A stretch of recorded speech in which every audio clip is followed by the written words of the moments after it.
बोलना जी। झारखंड की राजनीति में एक बड़ा फेरबदल हुआ है और वो ये है कि झारखंड लोकतांत्रिक मोर्चा का गठन हुआ है सुदेश महतो के नेतृत्व में। झारखंड विधानसभा के 5 विधायकों ने मिलकर के इस मोर्चे का गठन किया है, जिसमें कि सरयू राय समेत और सुदेश महतो समेत 3 और विधायक हैं, जिनका नाम जो है हम लोग आपको बताएंगे। लेकिन इस मोर्चे के गठन का जरूरत क्यों पड़ गया और जो लोग इस मोर्चे का गठन किए हैं उनका इसके पीछे का क्या तर्क है, वो हम आपको इस लाइव के जरिए बताएंगे। हमारे साथ पांडे जी हैं। पांडे जी, आप तकरीबन 5 विधायक जो कि झारखंड लोकतांत्रिक मोर्चा में शामिल हुए हैं सुदेश महतो के नेतृत्व में, उनसे आपने बातचीत की है। क्या वजह है, अचानक से क्या जरूरत पड़ गया? सुदेश महतो की अपनी पार्टी है, सरयू राय ने अपनी पार्टी बना रखी है, भले ही उसकी मान्यता जो है सदन के अंदर नहीं मिली हो, इसकी जरूरत क्यों पड़ गई? ये लोग जनता को बता रहे हैं, पत्रकारों को बता रहे हैं कि वर्तमान में कई झारखंड में ऐसे बड़े मुद्दे हैं जिस पर गंभीरता पूर्वक चर्चा नहीं हो रही है। इसके लिए आप दोषी बीजेपी को भी मान सकते हैं, विपक्ष को भी मान सकते हैं और सत्ता पक्ष को भी मान सकते हैं, लेकिन उन मुद्दों पर डिस्कशन बहुत जरूरी है। और चूंकि ये निर्दलीय विधायक के तौर पर हैं तो विधानसभा में टाइम अलॉटमेंट होता है आपके दल के अनुसार। तो वहाँ 3 मिनट का समय अगर मान लीजिए आंसू को अलॉट होता है तो उस पर गंभीरता से बात नहीं रख पाते हैं लोग। तो लिहाजा अब जब एक मोर्चा अलायंस का गठन होगा एनडीए और यूपीए के बाद, अब अगर झारखंड डेमोक्रेटिक अलायंस बना है तो अब स्पीकर को इन लोग आवेदन देंगे कि हमको एक अलग यूनिट की मान्यता दी जाए। और जिस मान लीजिए एक दल में अगर 5 विधायक होंगे तो अब उस अनुसार से इनको टाइम मिलेगा और ये अब कोई जरूरी या बाध्यता नहीं होगी। मान लीजिए सुदेश महतो भाषा की आपत्ति पर या विपत्ति पर अपना बयान देंगे तो अगले सरयू राय को अलग टाइम मिलेगा किसी और मुद्दे पर बात रखने का। तो इसलिए ये बता रहे हैं, लेकिन ये राजनीति है, हमेशा दो तरफा चलती है, लोगों को समझना चाहिए। वैसे लोग देखिए, सुदेश महतो कभी बिखरे कभी संगठित हुए, इस तरीके से कभी थोड़ा 5 विधायक भी थे, आज 2 विधायक हैं, पहले कभी अकेले रहे। फिर भी आंसू का उन्होंने कभी ऐसा नहीं सोचा कि विघटन कर दे, विलय कर दे किसी दूसरे दल में। लेकिन फिलहाल वो एनडीए के साथ भी हैं और कमलेश सिंह यूपीए के साथ हैं, वो एनसीपी के हैं। तो सबसे मजेदार बात यह है कि इसी विधानसभा में, जहां हम लोग उसके परिसर में, विधानसभा के परिसर में खड़े हैं और बजट सत्र चल रहा है, इसी विधानसभा के अंदर, सदन के अंदर जो है कमलेश सिंह यूपीए के हिस्सा हैं और सुदेश महतो जो है वो एनडीए के हिस्सा हैं। लेकिन जब बाहर में उन्होंने झारखंड लोकतांत्रिक मोर्चा का गठन किया है, जिसका नेता सुदेश महतो को बनाया गया है, उसमें ये दोनों लोग शामिल हैं, यूपीए के भी हैं और एनडीए के भी हैं।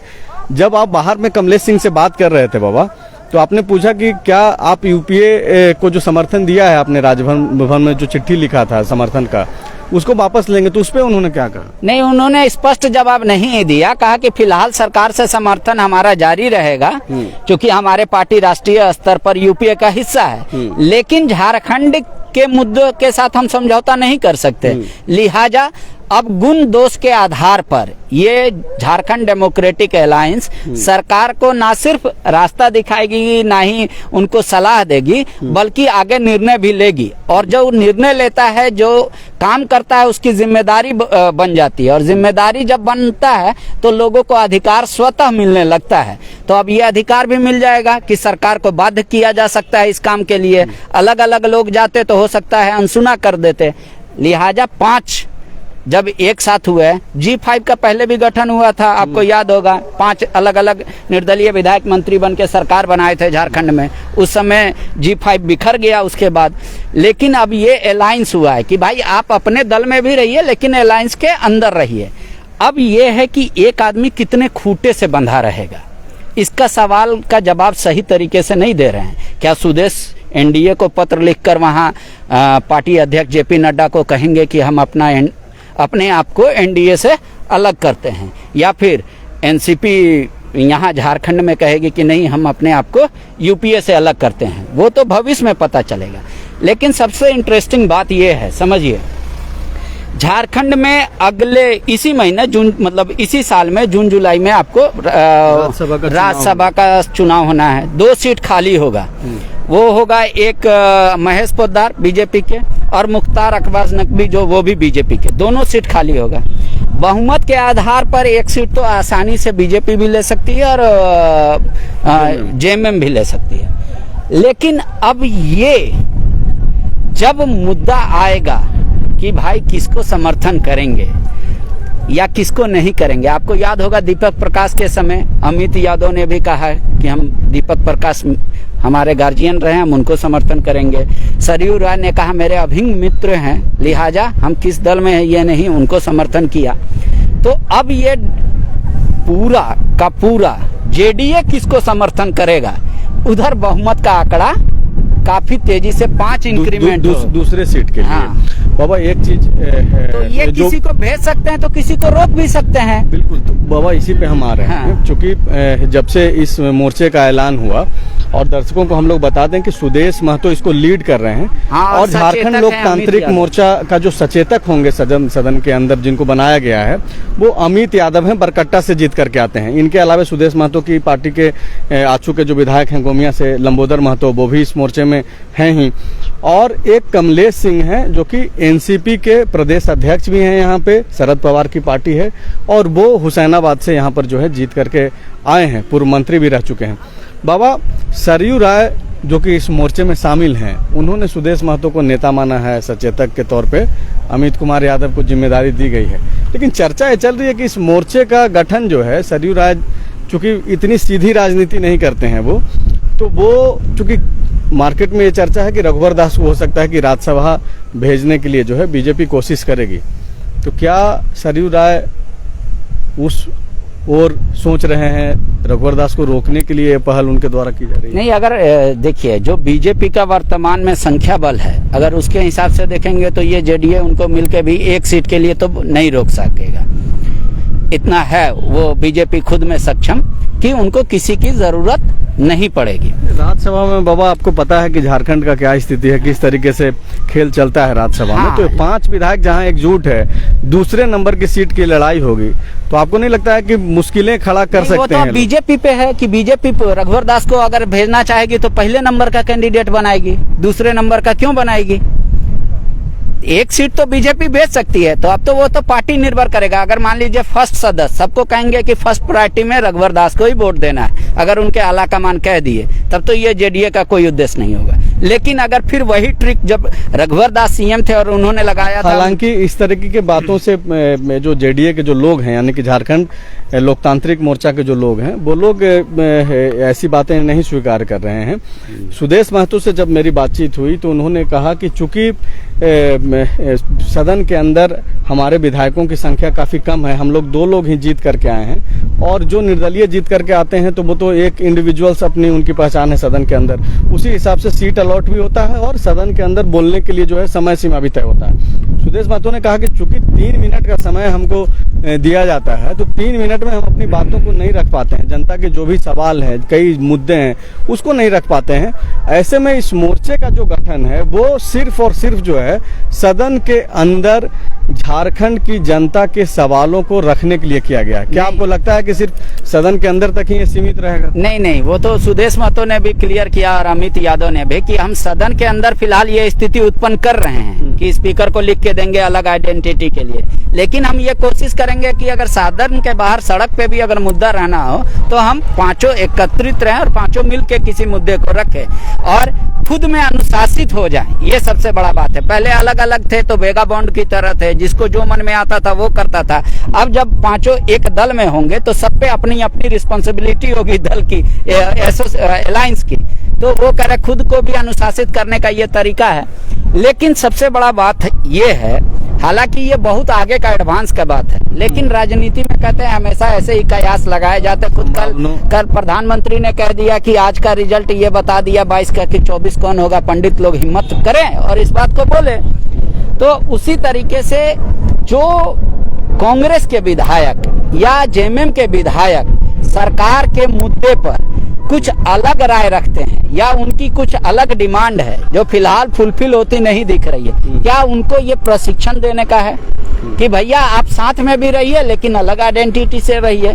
तो ये भी देखना होगा कि क्या इन लोग दूसरे विधायकों को उकसा रहे हैं सत्ता पक्ष। वो तो है ही, कई सारे जो विधायक नाराज हैं उनकी एक अलग बात है, वो अपनी सीमा में बंधे हुए हैं अपनी पार्टी की जो भी बाध्यता है उनकी अपनी नीतियों को लेकर के।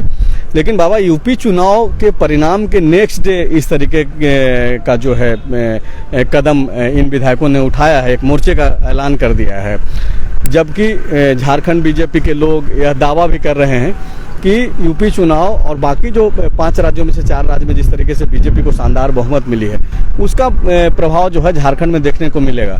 तो क्या है उसी दिशा में ये लोग बढ़ रहे हैं, धीरे धीरे एक एक करके जो है चीजें देखने को? ये हो सकता है अगर एक मोर्चा के पास आप समझ लीजिए 5 विधायक है वर्तमान में, तो ये लोग बीजेपी को बाध्य कर सकते हैं कि भैया अगली बार 2024 का इलेक्शन हमको भी साथ लेके लड़ो, और लेके लड़ो तो सिर्फ आप सुदेश महतो जब अपनी हिस्सेदारी खोजते थे, जिसपे कभी उनकी बात बनी कभी बिगड़ गई तो अलग अलग लड़ना पड़ेगा। अब जमशेदपुर सीट पे भी कहेंगे कि भाई हमको अलग दीजिए, अगर मोर्चा के साथ तालमेल करना है तो कमलेश सिंह भी कहेंगे। तो भविष्य में अब इनका तो भविष्य की बातें हो गई अभी, लेकिन जिस तरीके से यहाँ पे सरकार गिराने को लेकर के अपने ही कांग्रेस के ही विधायक अपने ही विधायकों पर चिट्ठी लिख देते हैं, और इस तरीके की बातें झारखंड जैसे प्रदेश में हमेशा जो चलते रहती है कि सरकार कब तक चलेगी नहीं चलेगी, और अब जब इस तरीके की घटना जो मतलब नई जो एक स्थितियां बन रही है झारखंड में, उसको लेकर के मेरा ये सवाल है कि क्या लगता है कि ये जो बीजेपी के लोग जिस तरीके से दावे कर रहे हैं और कांग्रेस में जिस तरीके से अब आप अंदर ही अंदर जो है जो कई लोग सवाल उठा रहे थे मुंह खुल करके बाहर भी बोलने लगे हैं, तो इसका क्या प्रभाव देखने को मिलेगा? देखिए, मैं ये मानता हूं कि फिलहाल वर्तमान सरकार के पास इतनी बहुमत है, इतनी अच्छी खासी बहुमत है कि कोई ये जोखिम उठाने को तैयार नहीं होगा। सत्ता पक्ष के विधायक गिला शिकवा जो है वो आप घर में रहिए और चिल्लाते रहिए, उसकी उतनी आजादी स्वतंत्रता जेएमएम ने भी अपने विधायकों को दे रखी है और कांग्रेस ने भी। नहीं तो बताइए, लोबिन हेम्ब्रम, दीपक बिरुआ, मथुरा महतो, इस तरीके के लोग अगर सरकार के निर्णय के खिलाफ में खड़े हो जाते हैं, विरोध करते हैं, दबाव बनाते हैं, तो उनको बाहर का भी रास्ता दिखाया जा सकता था। लेकिन जेएमएम ने उतनी आजादी दे रखी है कि ठीक है आप बोलिए लेकिन यहीं रहिए। कांग्रेस में ने भी आप देखे होंगे प्रदेश प्रभारी अविनाश पांडे के ही सामने कई विधायकों ने अपनी भड़ास निकाली, कार्यकर्ताओं ने निकाली कि भाई मंत्री जी फोन ऑन नहीं रखते, कभी बात नहीं होती, सम्मान नहीं मिलता। वहाँ एक दूसरे पे विधायक सामने तौर पे कैमरे पे भी कह देते कि नहीं फलना मंत्री का काम अच्छा नहीं लगा। तो सदन के अंदर कांग्रेस के विधायक अपने ही कोटे के मंत्रियों के ऊपर भ्रष्टाचार का आरोप लगा रहे हैं, ठीक कर देने की भी बातें बोल रहे हैं, तो ये तो आम अब हो चला है। अब वो आजादी को वो कितना चाहते हैं या वो पूर्ण आजादी चाहते हैं, वो उन पे डिपेंड करता है, कांग्रेस और जेएमएम के लोग। मतलब इस मोर्चे का बहुत ज्यादा प्रभाव अभी देखने को क्योंकि उनके पास बहुमत पर्याप्त है, तो ये एक प्रशिक्षण होगा उन लोगों के लिए। मुझे ऐसा लग रहा है कि भैया नाराज हैं तो आपकी सदस्यता भी बची रह सकती है, आप लोग इतना यूनाइट हो जाइए। और एक आखिरी सवाल ये है बाबा कि चूंकि जो बातचीत होती है सत्ता के गलियारों में या फिर जो विपक्ष के जो लोग हैं उनके बीच में, या फिर आम जो राजनीतिक जो भी थोड़ा बहुत समझ रखते हैं या फिर जो लगातार राजनीतिक चीज़ों को देखते रहते हैं, तो उनके बीच ये भी चर्चा चल रही है कि कई विधायक जो हैं कांग्रेस के जो नाराज हैं या फिर जेएमएम के जो विधायक जो नाराज हैं वो कोई स्टेप ना ले लें, उससे भी बचाव के लिए कहीं ये सत्ता पक्ष के द्वारा ही तो नहीं नियंत्रित है ये मोर्चा कि अगर कोई संकट आता है सरकार के ऊपर तो एक मोर्चा यूनाइट होकर के जो है सरकार को मदद करे? 5 अगर ये मोर्चा के सदस्य हैं तो 5 संख्या ऐसी नहीं है पर्याप्त जो राज्य में सरकार गिरा दे या बना दे, बचा ले। हाँ, तो लिहाजा अभी इस मोर्चे का कोई उस तरीके से राजनीतिक हैसियत नहीं हुआ है कि किसी को डरा के धमका देंगे या फिर किसी को कह देंगे कि आपको गिरने से बचा देंगे। वो हमेशा संख्या 10 से ऊपर चाहिए। आप अगर आप जोड़ लीजिए 10 से भी, अब अगर मोर्चे से अलग लोग मानते हैं, सरयू राय और इनको मानते हैं, तो कई और लोग चाहिए, कम से कम 12 से 14 लोग चाहिए होंगे सरकार गठन के लिए। तो इसलिए ठीक है, मेरा ये सवाल था।